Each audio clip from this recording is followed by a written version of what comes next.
Selamat pagi pemirsa, apa kabar Anda di pagi hari ini? Senang sekali saya Heri Orun kembali menjumpai Anda dalam Berita Papua. Sejumlah informasi pilihan dan teraktual telah dirangkum tim redaksi kami. Berikut 3 berita utama kami sajikan untuk Anda.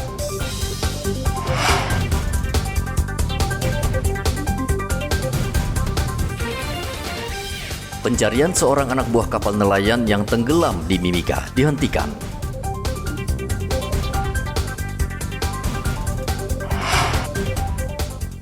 Lima 15 polisi yang berkendara terjaring razia Propam Polres Merauke. Harga ayam potong di Mimika melonjak.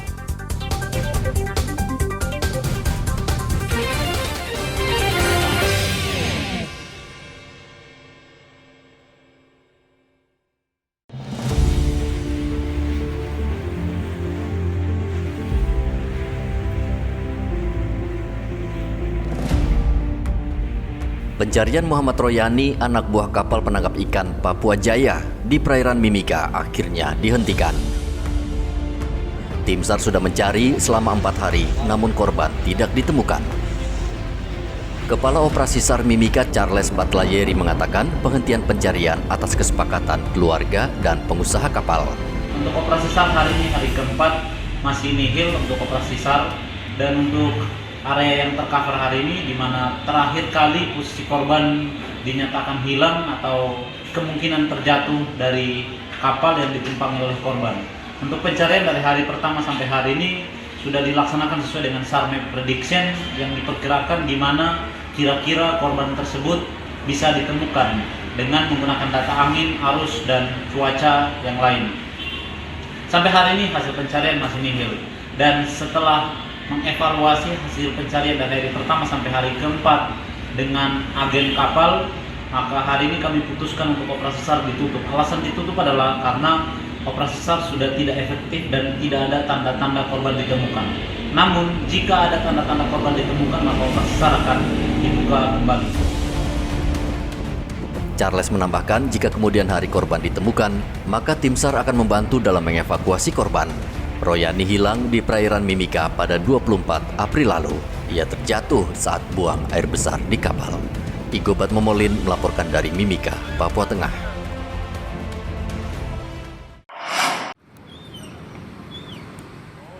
Belas anggota Polres Merauke terjaring razia yang digelar Propam Polres Merauke di pintu masuk Polres Merauke, Papua Selatan.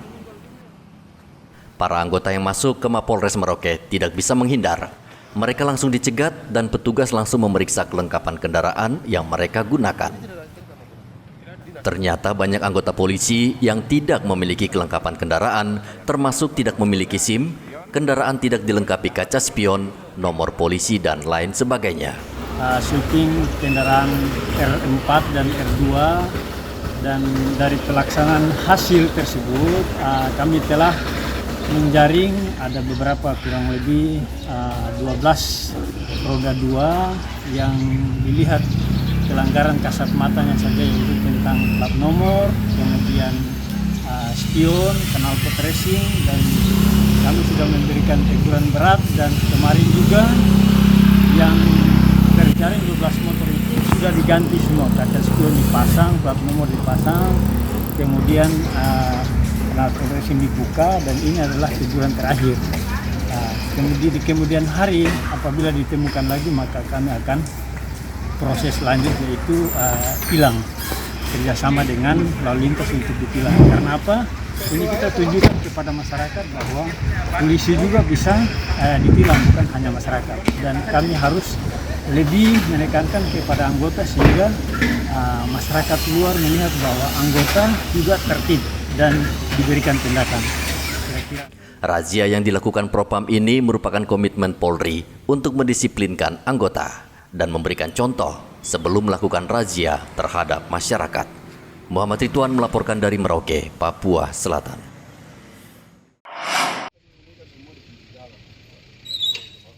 Dewan Kehormatan Penyelenggara Pemilu DKPP RI mencatat Provinsi Papua paling sering dilaporkan terkait kasus penyelenggaraan pemilu pada 14 Februari.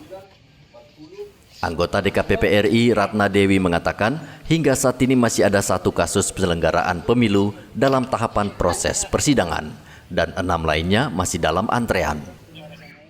Ia mengingatkan Pilkada 2024 yang akan berlangsung November mendatang tidak akan berjalan lancar tanpa dukungan semua pihak, baik masyarakat, media, pemerintah, hingga partai politik dan paslon. Pada tempat yang sebenarnya. Kalau sampai hari ini kita menilai banyak terjadi penyimpangan, tentu menjadi tanggung jawab kita semua untuk mengembalikan dia ke jalan yang benar. Ya, karena tentu kalau orang baik sudah berhenti berpikir dan berusaha, maka akan banyak kejahatan yang terjadi dan tidak akan terkontrol, dan dialah yang akan menguasai negara kita, dan dia yang akan menguasai proses pemilu ini. Maka saya selalu mengatakan tidak ada kebaikan yang sia-sia kita lakukan. Mungkin belum hari ini kita petik, tapi dengan usaha yang terus-menerus, insya Allah satu waktu kita akan mencapai apa yang menjadi harapan kita. Nah, apakah ada tindakan-tindakan yang menyimpang? Misalnya contoh, di tahapan pencalonan, misalnya contoh saja ya, tahapan pencalonan. Apakah memang benar syarat dari calon yang kebetulan memiliki hubungan kekerabatan itu sudah terpenuhi atau tidak? Ya, karena hanya KPU satu-satunya lembaga yang diberi kewenangan untuk menyatakan syarat dari calon kepala daerah itu terpenuhi atau tidak. DKPP mengimbau semua pihak ikut mengawasi pelaksanaan pilkada agar kasus tidak terulang. Seperti diketahui, DKPP adalah lembaga yang bertugas menangani pelanggaran kode etik saat penyelenggaraan pemilu. Arthur melaporkan dari Kota Jayapura, Papua.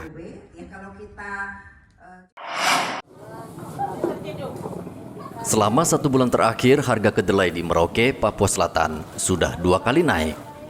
Kondisi ini membuat penjual tahu was-was karena khawatir terpuruk. Sebagian penjual di Pasar Wamanggu memilih untuk beristirahat dan tidak menjual tahu sambil menunggu harga kedelai stabil. Siswanto, salah satu penjual tempe di Pasar Wamanggu, mengaku harga kedelai sulit ditebak alias naik turun, sehingga sulit menetapkan harga tahu dan tempe yang pas. Sebelumnya, harga kedelai Rp13.000 per kilogram, kini naik menjadi Rp14.200 per kilogram. Siswanto dan pedagang lain memperkirakan harga tersebut masih akan naik akibat sulitnya transportasi dari Surabaya ke Merauke. Seperti diketahui, selama ini kedelai didatangkan dari Surabaya. 8 hari itu sempat naik harga kedelai, terus sempat turun juga ya? Naik lagi. Nah, ini kan saya lihat penjual tahu tempe ini kan berkurang ya. Biasanya kan banyak ini kan. Ini berapa orang biasanya jualan ini? Kalau di pasar ini kisaran 8 orang. Nah, sekarang cuma berapa nih?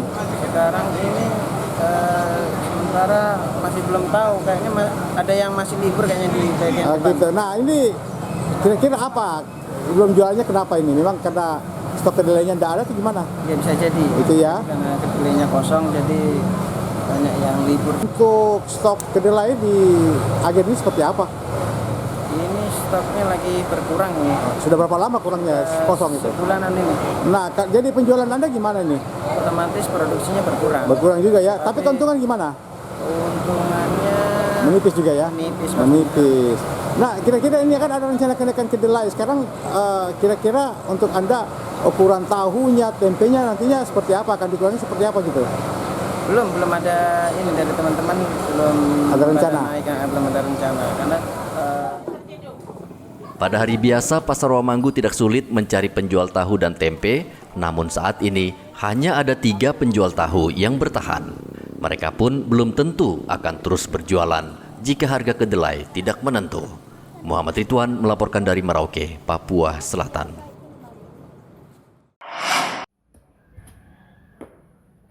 Sejak hari Lebaran hingga saat ini, harga ayam potong di Pasar Sentral Mimika terus naik. Saat ini harga ayam potong Rp66.000 per kilogram, naik dari Rp33.000 per kilogram. Namun sebagian pedagang masih ada yang menjual di bawah harga, yakni berkisar Rp40.000 per kilogram. Harga sebesar itu pun menurut pedagang masih menyulitkan pembeli. Kita mau jual lebih dari 40 1 kilo, tapi kompak saja di sini tuh jual 1 kilo 40 tuh. baik.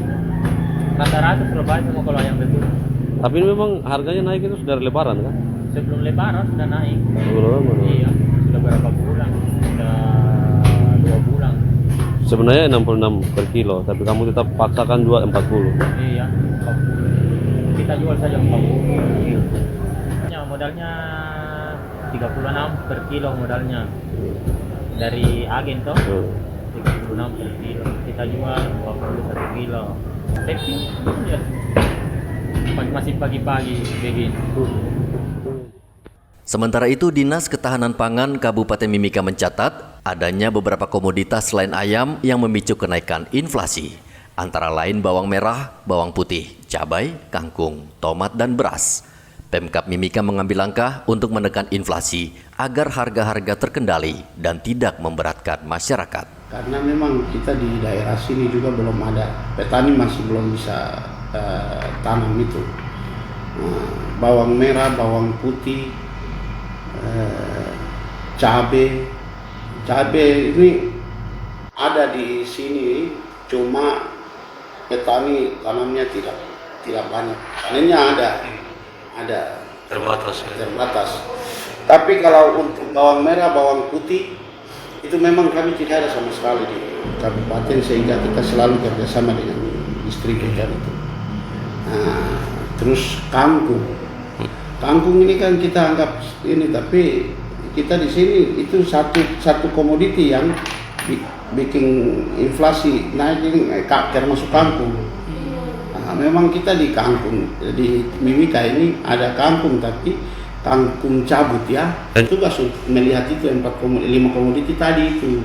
Berarti 5 komoditi mempengaruhi inflasi ya? Ya, untuk sementara itu menurut data dari ini Bank Indonesia. Kalau untuk kami sementara di sini, kami menganggap untuk pangan, untuk pribadi saya, dari sisi pangan ini saya pikir kami mampu untuk mengatasi hal itu.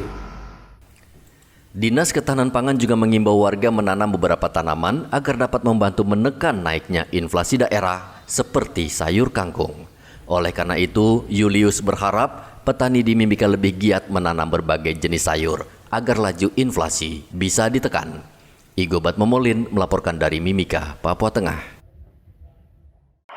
Sekarang itu ada yang 200. Peternak babi di Merauke, Papua Selatan harus waspada dengan penyakit antraks yang tengah merebak. Dinas Peternakan dan Kesehatan Hewan Merauke mencatat ada 18 ekor babi di distrik Tanah Miring, Merauke yang mati terserang penyakit ini. Belum selesai kasus kematian ratusan ekor sapi, peternak di distrik Tanah Miring kembali diterpa serangan antraks. Dinas Peternakan dan Kesehatan Hewan meminta masyarakat, khususnya peternak, agar waspada. Ternak babi setelah dilakukan pengujian organ, maka laporan hasil uji dari balai yang dilakukan oleh Balai Veteriner Maros dinyatakan positif penyakit antraks yang disebabkan oleh Bacillus anthracis.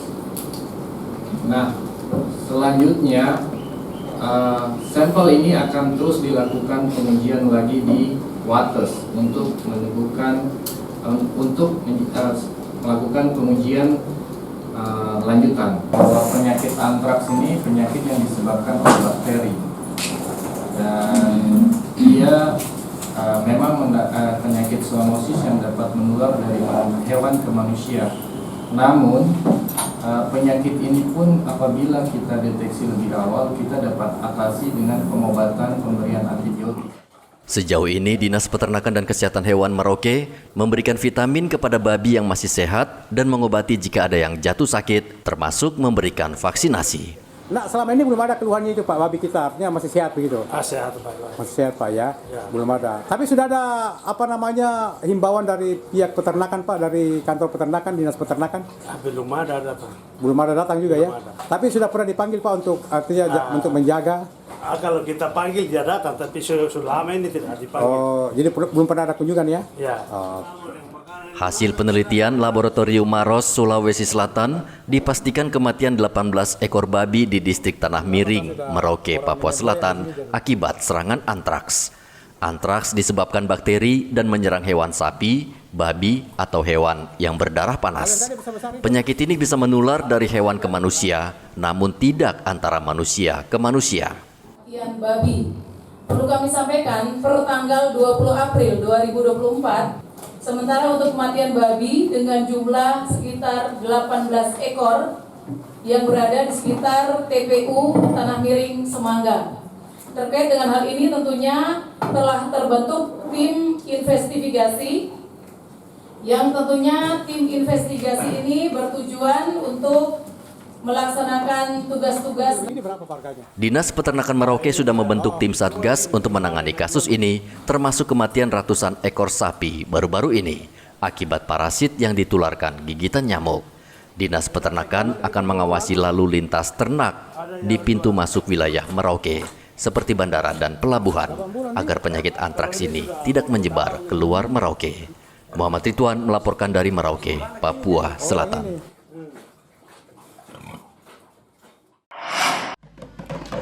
Dengan ditabuhnya Festival Port Numbai, Explore Kampung.